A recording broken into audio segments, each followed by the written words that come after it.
આપણે છીએ હળવદ તાલુકાના સમલી ગામે સમલી ગામે એક પાવર લાઇન નીકળે છે। આ પાવર લાઇન જે નીકળે છે એને 70 જેટલા જે એના વીજ ટાવરો છે એ પાણીને અવરોધ કરવા માટે થઈ અને જે પાણીનું વહેણ હતું એમાં ઊભા કરી દીધા છે। તેની સાથે ગૌચરની જગ્યામાં વીજ ટાવર ઊભા કરી દીધા છે, ખરાબાની જગ્યામાં ઊભા કરી દીધા છે।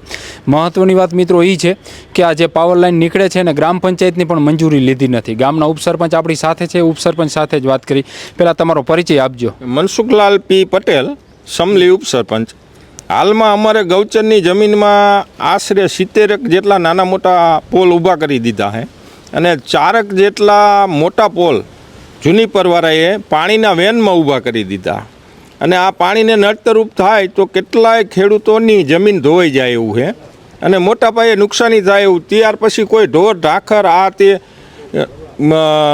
તો એને પણ તકલીફ પડે એવું, ગમે ત્યારે શોર્ટ સર્કિટ થવાની બીક લાગે। તો અમે કલેક્ટરને, ડીડીઓને લેખિત રજૂઆત કરી છે, ટીડીઓને, મામલતદારને અને મુખ્યમંત્રીને। આ બારામાં હજી કોઈ આગળ પડતું કાંઈ પગલું કામ કરવામાં આવ્યું નથી। ઉપસરપંચ, તમે કીધું ને એ કઈ કંપની છે? ગ્રામ પંચાયતની મંજૂરી વગર ગામની જમીનમાં સાથે પાણીના વહેણ હોય ત્યાં તો ઓલા ટાવરો ઊભા કરી નાખે।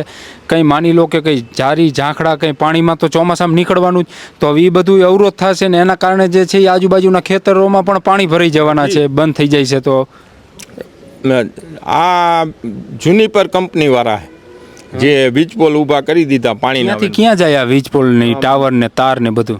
માથકથી ચરાડવા અને વચ્ચેના ગાળામાં જ્યાં આવી ત્યાં સારું લાગે એમ ખેડૂને પણ પૂરું વળતર નથી આપ્યું।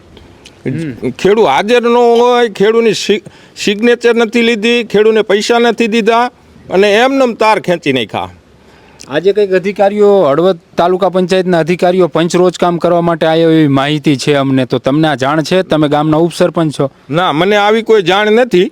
જે અધિકારી આવ્યો એને કોઈ મને જાણ નથી કરી કે અમે આ પંચરોજ કામ કરવા આવી કે આ તે એવું। તો પછી હવે શું આગામી દિવસોમાં કાર્યક્રમ? કારણ કે તમે કીધું કે ગ્રામ પંચાયતની ગામની મંજૂરી વગર ગૌચરની જગ્યામાં, ખરાબાની જગ્યામાં પાણીના વહેણમાં આ રીતના થાંભલા ટાવરો ઊભા કરી દીધા છે, તો હવે એની સામે લડત ચાલુ થશે કે પછી શું હવે આગામી કાર્યક્રમ? લડત તો કાગળમાંથી ચાલુ જ રાખવાની અત્યારે। એનું કારણ છે કે જ્યાં સુધી પાણીના વેનમાંથી થાંભલા ખસેડી ન લે ત્યાં સુધી એનઓસી દેવાનો કોઈ અમારો રાઈટ જ નથી। મતલબ ગ્રામ પંચાયત એનઓસી નહીં આપે, બિલકુલ।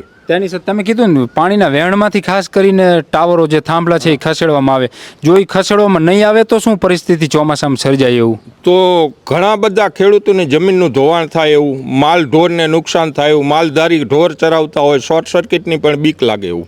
ઓકે, તો મિત્રો આ સમલી ગામના ઉપસરપંચ છે। તેની સાથે મહત્ત્વની મિત્રો વાત એ છે કે હળવદના જુદા જુદા ગ્રામ્ય વિસ્તારમાં પાવર ગ્રીડ હોય, અડાણી હોય કે બીજી ત્રીજી કેટલી કંપનીઓ છે, કેટલી પવનચક્કીઓવાળા છે, એના તાર પસાર થતા હોય, કોઈના થાંભલા પસાર થતા હોય, એટલે આખી રીતે આમ જોવા જઈએ તો હળવદને બાનમાં લીધું હોય એવી સ્થિતિ છે। કારણ કે બાજુનું રાયધરા ગામ છે, તો અહીંયા પણ પાણીના વહેણમાં આજે જે ઓલા થાંભલાને તમે જોયું પવનચક્કીવાળાને આખી કેવી પરિસ્થિતિ ઊભી કરી દીધી છે।